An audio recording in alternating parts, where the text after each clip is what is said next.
Bismillahirrahmanirrahim. Al-arifuna idza busitu akhwafu minhum idza kubidu wa la yaqifu ala hududil adab bil pasti ilal qalil.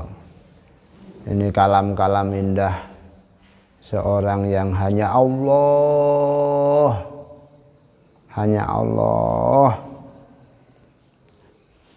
orang-orang makrifat, orang-orang yang fokus pada Allah, tahu Allah, semuanya ada Allahnya,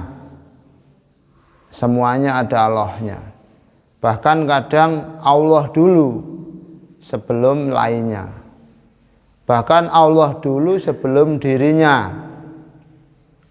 Allah dulu, maksudnya apa? Melihat benda, melihat alam, itu Allah dulu. Ada yang bareng. Makrifat itu ada yang duluan yang dilihat, kemudian melihat Allah, ada yang bareng.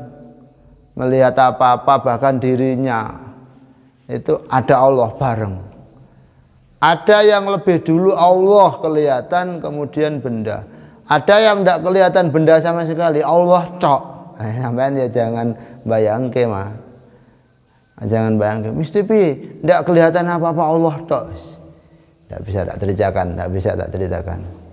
Karena saya belum sampai di situ. Belajar saja.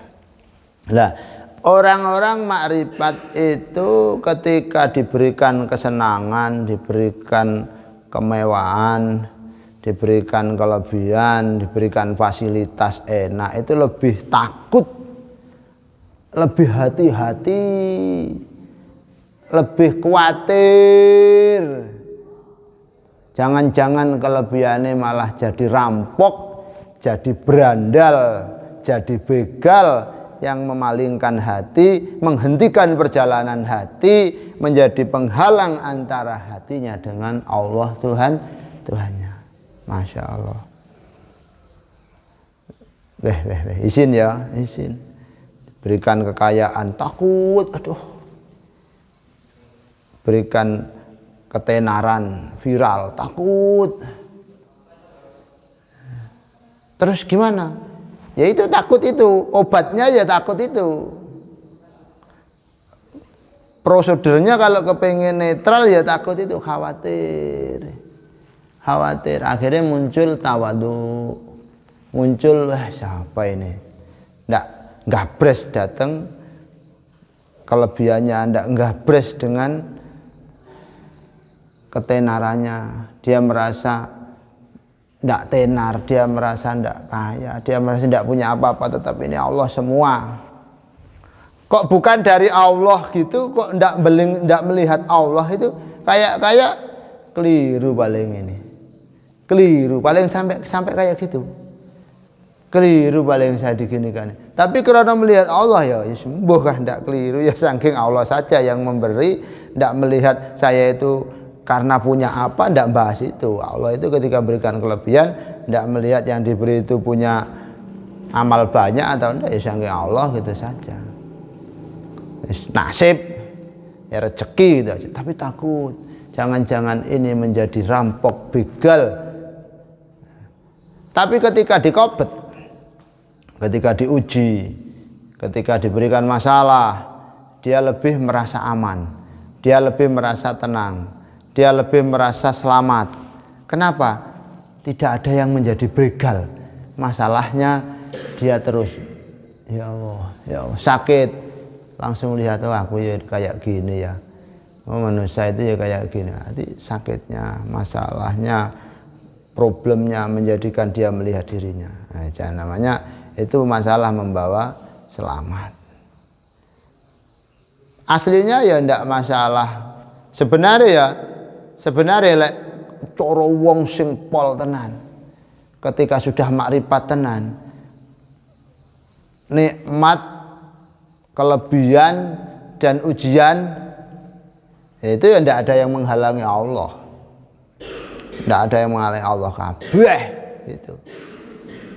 Allah kabeh. Kalau untuk pemula menapak di jalan makrifat, pemula untuk menapak apa itu di area makrifat, nikmat dan masalah itu juga menjadi kekhawatiran semua. Menjadi kekhawatiran, dikai masalah, ya Allah, mudah-mudahan saya kuat. Lah kalau untuk orang yang buta, ya ndak masalah cobaan, ndak masalah problem, ndak masalah ndak masalah musibah, dan juga bukan karena nikmat, semuanya menjadi penghalang. Iya para, ini tingkatan manusia, nemu sendiri. Bagi orang ingat sampean bikin video pendek. Jadi tingkatan manusia dalam dunia spiritual itu ada 3. Bagi orang yang makrifat tinggi, antara nikmat dan ujian semua free, tidak menjadi penghalang. Nikmatnya menjadikan dia lebih lihat Allah, lebih menjadi syakir, orang yang bersyukur, lebih melihat ya Allah anugerahnya. Bagi orang yang buta, ya bukan masalah nikmat, bukan masalah ujian, bukan masalah musibah, semuanya menjadi penghalang. Nikmatnya menjadikan sombong, ujiannya menjadikan meronta-ronta, menjadikan mengeluh terus sampai menyalahkan Allah. Bagi orang yang pemula, salik, murid, menapak jalan, ya nikmat dan ujian ini memang mengkhawatirkan, khawatir terus. Jadi sik khawatir terus, berarti dia sik pada posisi tengah-tengah. Kalau ketutup tok, picek tok, nek masalah meso-meso, kena ujian sombong, berarti dia tingkatan hamazun, buta. Kalau sudah dhuwur, ndak nikmat, ndak masalah, yes Allah kabeh. Masya Allah. Hidupnya selalu rileks, enjoy, sudah di atas rata-rata. Selalu berpikir positif, selalu berpikir gini, sampean tak usahane ya, belajar urip aja dikit berat. Tanya 3 anak, sampean di sini kenapa Mas? Gak tahu saya ini nasib apa, kok di pondok zaman segini, sitae mengeluh. Yang satu, sampean kok di sini apa Mas? Kau buta ya? Saya di pondok kok ditanya di sini kenapa? Yang satu, sampean kok di sini kenapa Mas? Saya lagi mondok. Saya ingin membangun kesuksesan besar.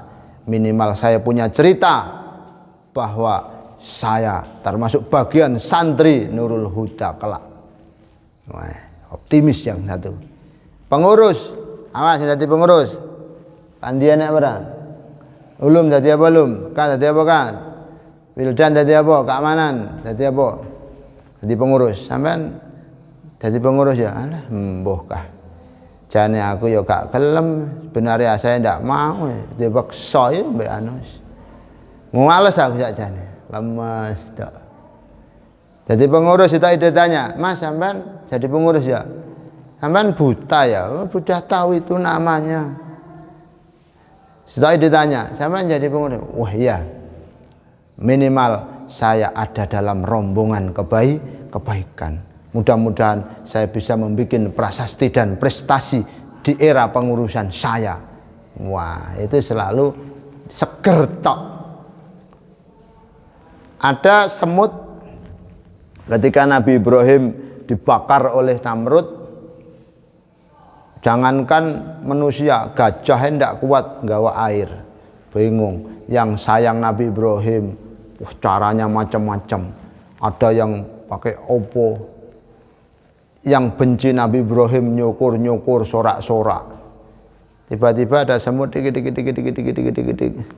bawa air, semut digawa air sak piro?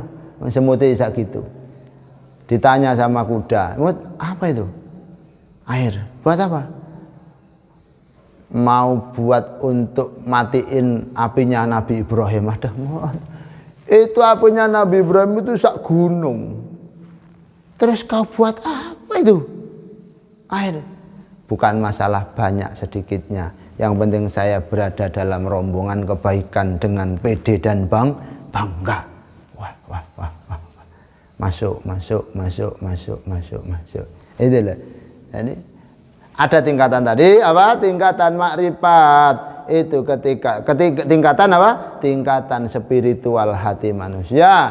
Bagi orang yang makrifat sempurna, makrifat tinggi, tidak termakan oleh kenikmatan, tidak kerampok oleh anugerah, dan tidak terhalang oleh masalah. Semuanya adalah menjadi pembuka dirinya dan Allah. Bagi orang yang buta mata hatinya, tidak nikmat, tidak nikmat, tidak masalah, semuanya menjadi penghalang hatinya. Bagi orang yang tengah-tengah, orang yang makrifat, salik, semuanya menjadi kekhawatiran untuk terus mendekat kepada Allah sang Tuhannya. Masya Allah. Moga-moga dadi ilmu manfaat. Al-Fatihah.